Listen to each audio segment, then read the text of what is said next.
সুধী দর্শক মণ্ডলী, আপনারা এখানে দেখতে পাচ্ছেন একটি শাটার লাগানো রুমের বাইরে একটি জাল নেট, একটা ভরি জাল দিয়ে আটকানো আছে। আর পাশে দেখতে পাচ্ছেন একটি দোকানের ভিতরে কিছু মালামাল বাইরে বের করে রাখা হচ্ছে। কেন বের করে রাখা হচ্ছে সে বিষয়ে আমি বিস্তারিত দেখানোর চেষ্টা করব বা জানানোর চেষ্টা করব।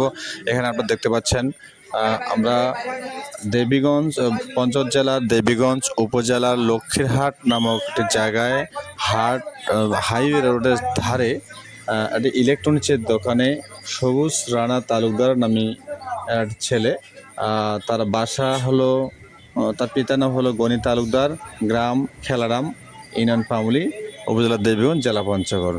সে এখানে ইলেকট্রনিক্সের একটা দোকান, সে খুচরা এবং পাইকারি বিক্রেতা। এখানে আপনারা দেখতে পাচ্ছেন যে দোকান থেকে মালামালগুলোকে সরিয়ে নেওয়া হচ্ছে।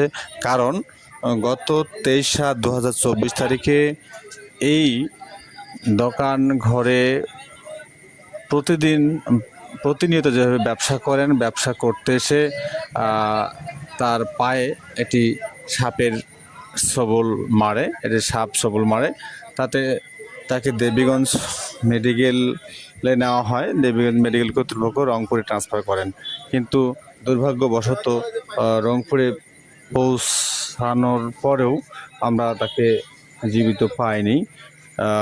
এখানে পরে আমরা আমাদের দেবীগঞ্জ উপজেলার যে সাপ ধরার কাজে নিয়োজিত শরীফুল ইসলামের নেতৃত্বে বদা উপজেলার যে টিম, সাপ ধরার যে টিম, সেই টিমটি এখন সাপ উদ্ধার অভিযান করতেছে। আপনারা দেখতে পাচ্ছেন, আর কিছুক্ষণের মধ্যেই দেখতে পাবেন সাপটি আমরা দেখানোর চেষ্টা করব। দেখতে পাচ্ছেন আপনারা, হয়তো ওদের স্টিক দিয়ে সাপটিকে ধরার চেষ্টা করছে। দেখতে পাচ্ছেন এই যে দেখেন, হাত দিয়ে ধরে ফেলছে সাপটি। দেখেন যে ঘরের ভিতরে মালামালের সাথে কীভাবে আত্মগোপন করে আছে, যার দংশনের কারণে, তার সবলের কারণে যে তাজা প্রাণ ঝরে গেল আমাদের মাঝ থেকে। আমরা আসলে বিষয়টি মেনে নিতে পারতেছি। দেখতে পাচ্ছেন আমরা সবাই সতর্কতার সহিত অবলম্বন করেছি।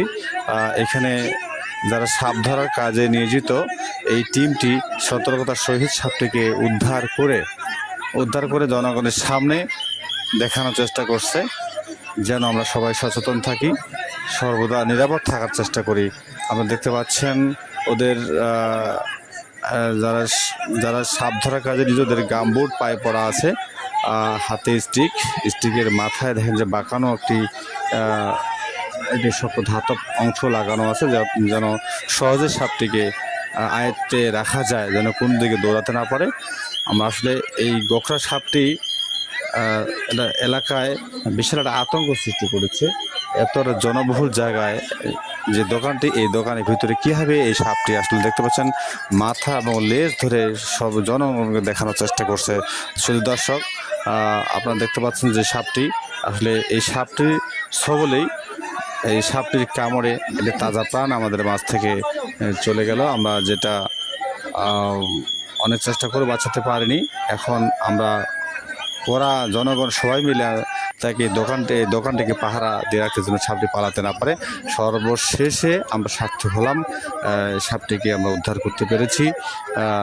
উদ্ধার অভিযানে বদা উপজেলার সাপ ধরার কাজে নিয়োজিত যে টিমটি, এই টিমটি এখন দেখেন দর্শকের সামনে ফটো বা ছবি ভিডিও করে হয়তো ওরা করে রাখতেছে, ওদের প্রয়োজনে ভিডিও করে রাখতেছে। আমরাও এখানে দেখতে পাচ্ছি অসংখ্য জনগণ।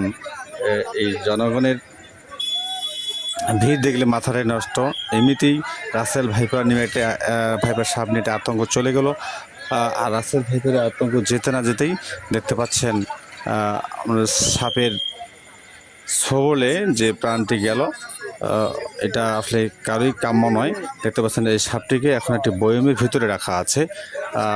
খুব সুন্দর করে সে চতুর্দিক গোলাকার আকৃতিতে বয়মের ভিতরে, কত মনে হয় যে খুবই শান্ত সাপটি, মনে হয় খুবই শান্ত। আসলে এটা বিষধর সাপ। এই বিষধর সাপটি আসলে আমাদের কাছ থেকে যে প্রাণটি নিয়ে গেল, এটা কেউ আমরা কামনা করিনি। যার ফলশ্রুতিতে আমরা এখন একটি টিমকে নিয়ে সাপটা ধরতে সক্ষম হয়েছি। শুধু দর্শক সবাই ভালো থাকবেন, সুস্থ থাকবেন, সাবধান থাকবেন।